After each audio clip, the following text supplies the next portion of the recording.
రాస్తారు లావణ్య ప్రస్తుతం వివాదం కొనసాగుతున్న క్రమంలో ఆర్జే శేఖర్ భాష కొన్ని కామెంట్స్ చేశాడు. సంచలనమైన కామెంట్స్ అవి. సో ఆ కామెంట్స్ పైన స్పందించేందుకు ప్రస్తుతం లావణ్య మనతో పాటు ఉన్నారు. ఆమెతో మాట్లాడదాం. అసలు కామెంట్స్ ఏంటండి? అసలు మీ ఇద్దరి మధ్య జరిగిన సంభాషణ ఆడియో ఒక లీక్ అయింది కదా.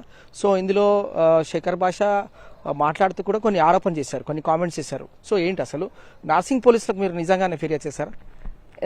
వెళ్ళానండి. రేపు మార్నింగ్ అన్నది అవుతుంది. మా లాయర్ వస్తున్నారు, రేపు మార్నింగ్ చేస్తారు. ఏంటి అసలు మీ ఇద్దరి మధ్యలో జరిగిన కామెంట్స్ ఏంటి? అసలు శేఖర్ భాష మీ ఇద్దరి మధ్యలో ఎంటర్ అవడానికి కారణాలు ఏంటి? అసలు అతను ఎవరో మాకు తెలియదు. ఫస్ట్ నిజంగానే మగజాతి ఆనిముత్యం అని అనుకున్నాను. బట్ తర్వాత పెయిడ్ ఆర్టిస్ట్ అని తెలిసింది. నాకు ఇప్పుడు కూడా అతని మీద కోపం ఏం లేదు. కాకపోతే పర్సనల్ లైఫ్ లోకి ఇన్వాల్వ్ అయ్యి మాట్లాడుతున్నాడు.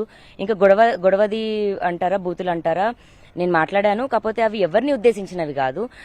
నాకు నా 10 ఏళ్ల జీవితానికి జరిగిన ఒక పెయింది. నేను నా భర్తతో 4 గోడల మధ్యలో మాట్లాడుకున్న ఒక దాన్ని తీసుకొచ్చి అతను రాజ్ ఆర్జేకి ఇవ్వడం, ఆర్జే శేఖర్ భాష ఏమో మొత్తం అన్ని మీడియాల్లోకి వెళ్ళి పదే అదే నిమిషం ప్లే చేస్తూ ఉండడం, నన్ను బ్యాడ్ చేయాలన్నదే ఉద్దేశం. 1 ఇయర్ నుంచి రాజ్ ఏదైతే చేస్తున్నాడో, మాల్వి ఏదైతే చేస్తున్నాడో, వాళ్ళ తమ్ముడు ఏదైతే చేస్తున్నాడో, ఇప్పుడు +1 ఆర్జే శేఖర్ భాష ఆడాడు తప్ప ఇంకా అంతకుమించి ఏం లేదు. నేను బయటకు వచ్చి నేను చెప్తున్న పెయిన్ మీ అందరికి అర్థమై ఉంటే నన్ను ఎవరు తప్పుపట్టరు అని నేను కోరుకుంటున్నాను. స్టార్టింగ్ నుంచి కూడా మీరు రాస్తారు కావాలని కోరుకుంటున్నారు. సో సడన్ గా శేఖర్ భాష, ఆర్జే శేఖర్ భాష ఎంటర్ అవడానికి అసలు ఆర్జే శేఖర్ భాషను పంపించింది రాజే అండి. అంటే మరి ఇతను ఇన్వాల్వ్ అయ్యి అడిగాడో, నేను చేస్తా భయ్యా అని అడిగాడో, మరి లేకపోతే రాజు చేయమన్నాడో నాకు తెలియదు. కానీ మా లైఫ్ లో అంతకు ముందైతే అతను ఎప్పుడు లేడు. నేను కూడా అతను ఎప్పుడు చూడలేదు. మరి బిగ్ ఎఫ్ఎం లో అతని వాయిస్ కూడా నేను ఎప్పుడు వినలేదు. రాజ్ లైఫ్ లో కూడా అంతకు ముందైతే లేడు. ఫ్రెండ్ అన్నదైతే అబద్ధం. ఎందుకు అబద్ధం చెప్తున్నాడో తెలీదు. మా లైఫ్ లో ఇన్వాల్వ్ అయ్యే రైట్ అయితే అతనికి లేదండి. సో దమ్ముంటే మీరు కంప్లైంట్ చేయండి అని అంటున్నాడు.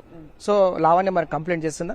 కంప్లైంట్ చేసే ఉద్దేశం నాకు లేదు. అతని పైన ఎనర్జీ, టైం ఇన్వెస్ట్ చేసేది కూడా లేదు. నాకు మాల్వి వాళ్ళ తమ్ముడు ఏదైతే చేశారో, మాల్వి ఏదైతే చేస్తుందో, ఇప్పుడు నా ఎఫ్ఐఆర్ తీసుకొచ్చి ఇతను సంబంధం లేని నా జీవితం గురించి మాట్లాడుతున్నాడు. సంబంధం ఉన్న నా వ్యక్తి కోసం నేను మాల్వి పైన ఫైట్ చేస్తున్నాను.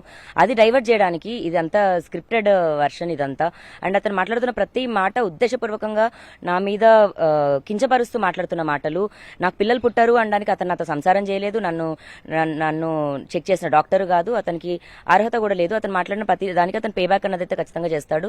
కంప్లైంట్ రేపు పొద్దున ఇస్తాను. మరి అది అతన్ని అరెస్ట్ చేస్తారా, జైలుకి పంపిస్తారా, లేకపోతే అతనికి ఇంకేదో చేయాలని కాదు. అతను మాట్లాడిన తప్పు. సో శేఖర్ భాష మాట్లాడుతూ కూడా మీరే రాస్తారుని ఇంట్లోకించి పంపించారని ఆరోపణ చేస్తున్నాడు. నేనేది అబద్ధం చెప్పట్లేదండి. 2017లో అతను వెళ్ళిపోయాడు, ఇవన్నీ అబద్ధం. March 15th అతను వెళ్ళిపోవడం జరిగింది. 15th or 13th అంతే. ఈ ఇయర్ 2024 13th మాత్రం ఇంట్లోంచి వెళ్ళిపోవడం జరిగింది. నేను పంపలేదు. పంపితే నేను ఎందుకు బయటకు వస్తానండి? ఇన్ని సంవత్సరాలు రాని మనిషిని ఈ రోజు నేను వచ్చానంటే నేను దేనికోసం వచ్చానని ఒకసారి అర్థం చేసుకోండి. మీ అందరి ఇళ్లలో ఆడపిల్ల లాంటి అమ్మాయినే నేను. సినిమా అమ్మాయిని కూడా అలా కూడా కాదు. నాకు అన్యాయం జరుగుతుంది. సపోర్టర్స్ అందరూ రాజ్ తరుణ్కే చేస్తారు. అతనే హీరో, అతనే ఎక్కువ మందికి తెలుసు. ఇప్పుడు 10 మందికి తెలిసిన మనిషికి రాజ్ తరుణ్కే సపోర్ట్ చేస్తారు కానీ నాకు కాదు. కాకపోతే అన్యాయం ఏం జరిగింది అన్నది కదంతా నిజంగా తెలిస్తే ఖచ్చితంగా నాకు న్యాయం జరుగుద్ది. అది తెలియజేయాలన్నదే నా ప్రయత్నం. బట్ నన్ను తొక్కేయాలని అన్ని విధాలుగా చూస్తున్నారు. ఒక ఛానల్లో ఏమో పెళ్ళైందంటాడు, ఒక ఛానల్లో 3 ఏళ్ల పాప ఉందంటాడు, ఒక ఛానల్లో ఏమో పిల్లలే పుట్టరంటాడు. మరి అతను ఏం మాట్లాడతాడో అతనికన్నా తెలుస్తుంది.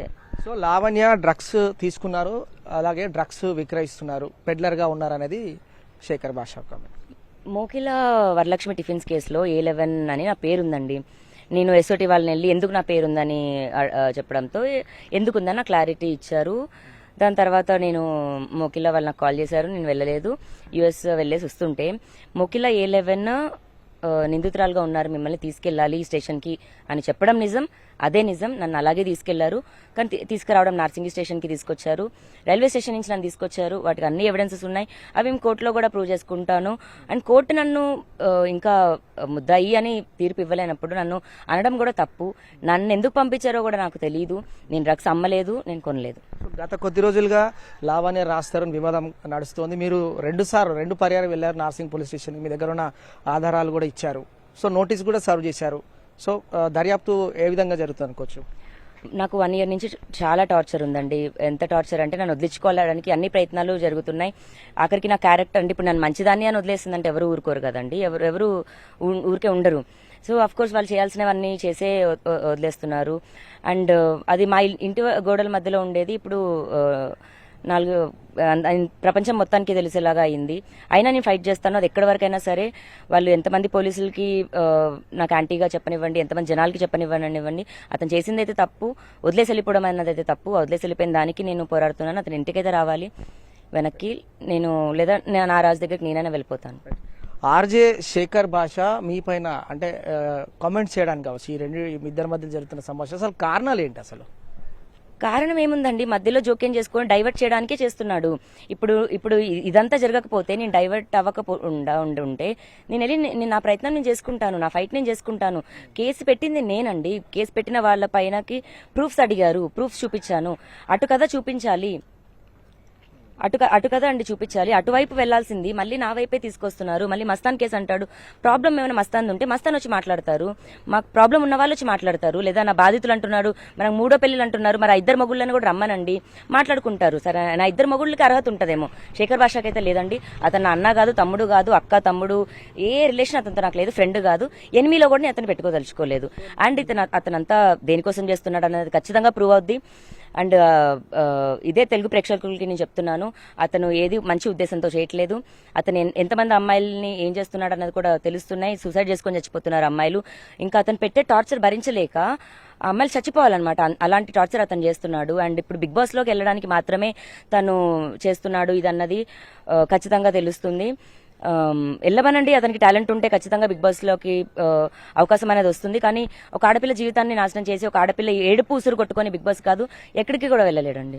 ఆర్జే శేఖర్ భాషకు సంబంధించి విక్టిమ్స్ ఉన్నారంటున్నారు. సో విక్టిమ్స్ మిమ్మల్ని ఏమైనా అప్రోచ్ అయ్యారా? అంటే వాళ్ళతో పాటు మీరు ఏమైనా నర్సింగ్ పోలీసులకు ఫిర్యాదు చేస్తారా? అసలు ఏంటి?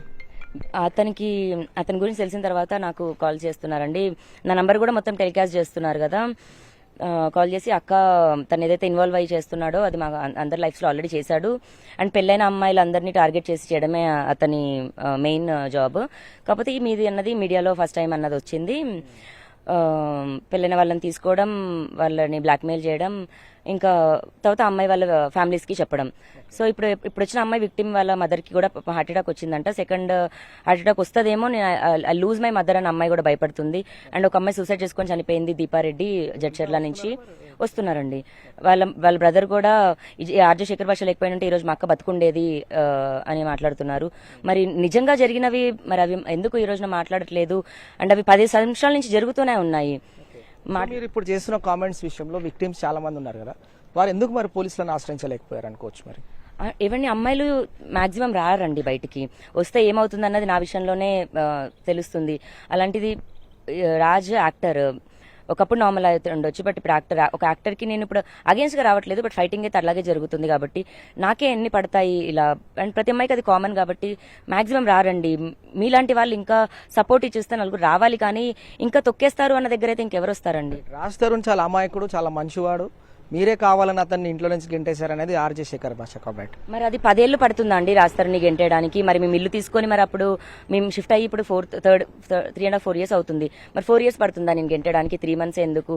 ఈ సంవత్సరం నుంచి నా పైన జరుగుతున్నవి ఏంటి అన్న చూడాలి కదా. నా 33 years లో మన ముందు హిస్టరీ అంతా కూడా ఉంటుంది కదా, డ్రగ్ హిస్టరీ.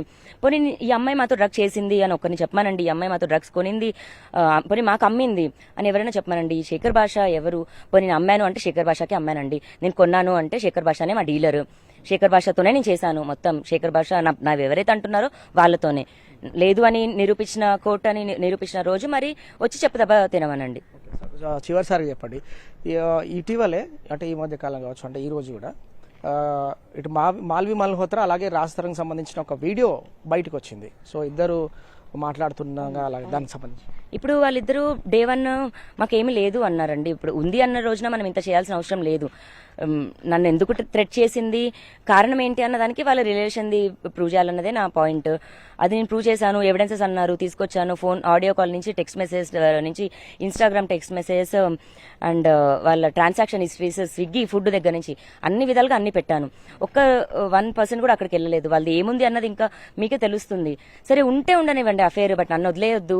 అది నా ఫైట్ చేస్తున్నాను, నేను నా రైట్స్ కి ఫైట్ చేస్తున్నాను. ఇన్ని సంవత్సరాలు నేను రాలేదండి, నేను ఏదో ఆశించి అయితే రావట్లేదు. ఒక్కటి నాకు సపోర్ట్ చేయండి అండ్ ప్లీజ్ దయచేసి ఆర్జే శేఖర్ భాషను ఎంకరేజ్ చేయొద్దు. అతను ఏమన్నా ఇంకేదైనా ఫైట్ చేస్తే వేరే విషయాల్లో ఏమైనా చేయండి, మా విషయంలో అతను ఫైట్ చేయొద్దు. ఏ ఛానల్ వాళ్ళు దయచేసి పిలవద్దు. అతని మెయిన్ ఉద్దేశం బిగ్ బాస్కి వెళ్ళడానికి. ఇంకా మీరు దానికి సపోర్ట్ చేసిన వాళ్ళు అవుతారు. ప్లీజ్ దయచేసి చేయొద్దు అని నేను కోరుకుంటున్నాను. సో మొత్తంగా ఆర్జే శేఖర్ భాష తమ ఎపిసోడ్లోకి ఎంటర్ అవ్వాల్సిన పరిస్థితి కాదు. ముఖ్యంగా నేను రాజ్ తరుణ్ కోసమే పోరాడుతున్నాను, రాజ్ తరుణ్ కావాలంటూ లావణ్య చెప్తోంది. సో ఆర్జే శేఖర్ భాష పైన కూడా కొంతమంది బాధితులు ఉన్నారు, విక్టిమ్స్ ఉన్నారు. వారందరూ కూడా పోలీసులను ఆశ్రయించే సిచ్యువేషన్ కూడా ఏర్పడుతోంది. పూర్తి ఆధారాలతో నార్సింగ్ పోలీసులకు ఆర్జే శేఖర్ భాష పైన ఫిర్యాదు చేస్తామని లావణ్య చెప్తుంది. మరి ఎపిసోడ్లో ఎలాంటి మలుపులు తిరుగుతుందనేది మాత్రం ఆసక్తి నెలకొంది. వీడియో జర్నలిస్ట్ సంతోష్ కి, నేను ఎన్టీవీ, హైదరాబాద్.